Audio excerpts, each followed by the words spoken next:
Welcome to the Reddawn Media Channel. I'm Matt Levine. I'm psyched to have you aboard. Thanks for checking out the content. I appreciate it. I'm going to ask you to please like and subscribe. Maybe I should say pretty please with sugar on top. Let's move on to the Reddawn 66. What does that mean? I'm going to pluck. I got them right in my pocket. 6 headlines from the world of news, and then yours truly is going to give you 6 thoughts. So let's get going with headline number 1, brought to you by the U.S. News and World Report. There you see it. Mayorkas warns FEMA doesn't have enough funding to last through the hurricane season. Surprise, surprise. Maybe the bigger surprise is how Mayorkas still has a job. Here we go. FEMA's bankrupt. Why are they bankrupt? Well, take a look at this. Too busy giving away the money to everyone else but Americans in need in a time when it's needed most during a catastrophe. An act of God that has really screwed up things in parts of the Southeast, including Virginia, North Carolina, Georgia, Florida, beyond. Isn't it funny how Mayorkas and the gestures or the minions that he works for and with in D.C., they make fun of the other side and their slogan, "Make America Great Again." But you know what? Mayorkas and his crew have proven one thing. They're best at making America last time and time again. Let's stay with the theme in Hurricane Helene and address another headline related to it. And this one belongs to, as we go to headline number 2, the Gateway Pundit. There you see it. Mountain Mule packers deliver relief supplies to flood victims as the Biden-Harris regime fails. Must see video. Of course, I've got the video. There you see it. Look at those mules working tirelessly to deliver the relief supplies. Now, the Mountain Mule packers, I'm going to give you just a tad of information. This is from Dr. Clay in his tweet. They're a ranch company based in North Carolina. They provide pack mules for military missions. The company has been using its mules to get donated food, lights, tarps, batteries, and other supplies to stranded residents in Black Mountain.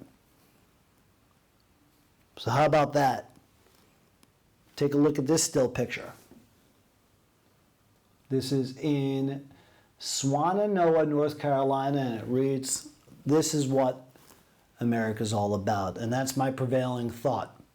Despite the failures time and time again by this regime, what happens in these catastrophes is you see these unfortunate catastrophes and disasters. You see the best of mankind rise up, especially here in the United States. And yes, the Mountain Mulers are what America is all about. Thank you guys for being heroes, because the administration can. Let's move on to headline number 3, brought to you by the Daily Wire.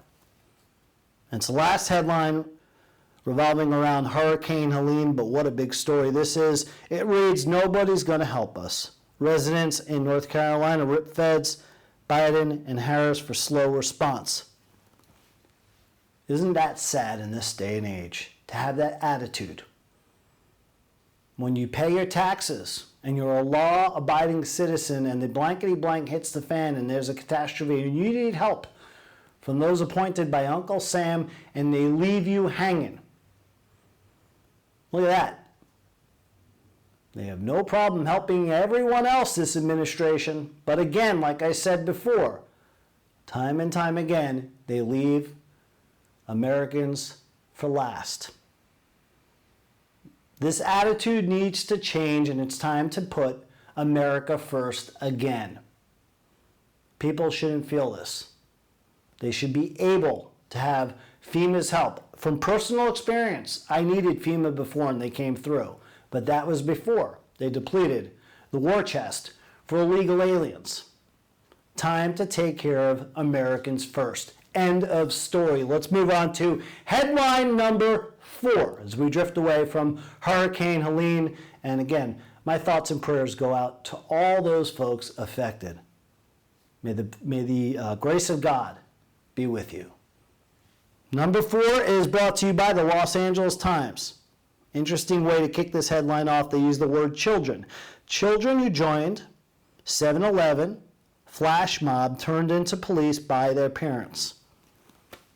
It's the Los Angeles Times. What would you expect? However, they're reporting that the children were between 12 to 15. Wouldn't you consider that preteens, young adults, teenagers? Interesting. 3 of the 50-ish or so parents turned in their own kids. You know what? The parents are turning in themselves for doing a horrible job of parenting. This is the second time that this 7-Eleven has been ransacked by a flash mob. 50 of the young adults, the teenagers, the preteens, rode up on their bicycles. They did it in August. They went into the store. They stole candy, drinks, cigarettes, ransacked the place, left. Again, the parents, you deserve to be arrested for being horrible parents and letting your kids go out and do this. Whatever happened to teaching morals? This is a vicious cycle. Bad parenting results in bad kids, or in this case, teenagers, not children. Let's move on to headline number 5, and that is brought to you by WABE, the PBS channel. Trump makes amends with Georgia Governor Kemp, discusses election, immigration, and Helene recovery.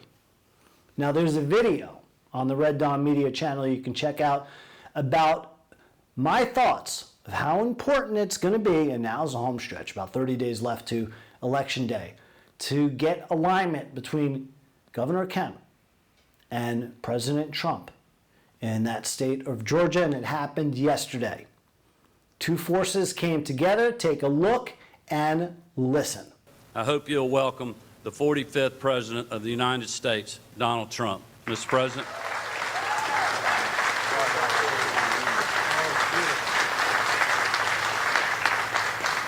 Well, Brian, thank you very much. Your governor's doing a fantastic job, I will tell you that, and we're all with him and with everybody. We've just met a group of really wonderful patriots that are working very hard. They've done it before, but they told me they've never seen one like this, Brian. This is the worst they've seen, and some of them are looking back 25 years. That's a lot, but I want to thank the governor and everybody for having put out to the extent that they've had to, and it's really incredible.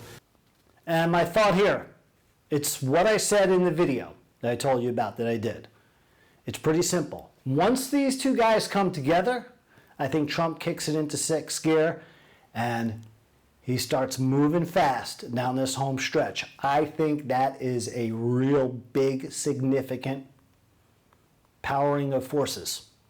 The state of Georgia, the ultimate battleground state, arguably with Pennsylvania, that needed to happen for Trump to take off in the Peach State. So Governor Kemp, President Trump, job well done, bringing your forces together and joining as one. And finally, the last headline is brought to you by the Sky News across the pond in Europe.